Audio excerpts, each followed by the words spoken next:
Daniel Padilla. Muling lumalabas sa social media ang mga larawan nila Daniel Padilla at Kyla Estrada na magkasamang naglilibang matapos sabihin ng showbiz na reporter na si Ogie Diaz na opisyal na magkakasintahan ang dalawa.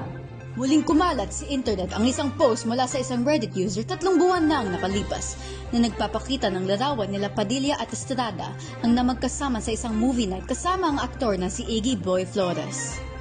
At para sa ibang balita pa, papadating na ang matagal nang hinihintay ng mga tagahanga ng Conjuring, ang Conjuring The Last Rites na ipapalabas sa sinehan ng September 20. At andito naman si Magella DJ Saulo na kuhain ng reaksyon ng mga nakapanood.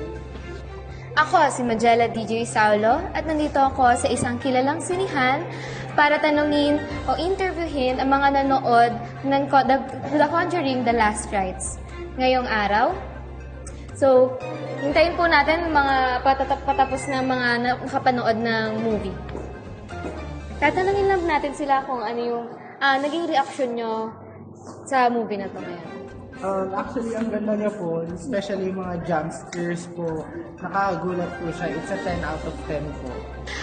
Sa tingin nyo, ano yung pinagkaiba niya sa mga nakaraang The Conjuring movies? Mas nakakatakot ba siya or less na nakakatakot? Less na nakakatakot for me po. Sa akin po, for me, mas nakakatakot po siya. Kasi na-explain po ng maayos kung ano po yung story. As long as papanoorin niyo po in chronological order, yung Conjuring, maiintindihan niyo po siya. Basta nakakatakot po siya. Okay. Sige po. Salamat po. At ako ulit muli si Magella DJ Saulo at ito ang mga nabalita namin ngayong araw. Back to you, Tan. At iyan ang kabuuan ng balitang aming nakalap para sa araw na ito. Muli, ako si Tan Millicent.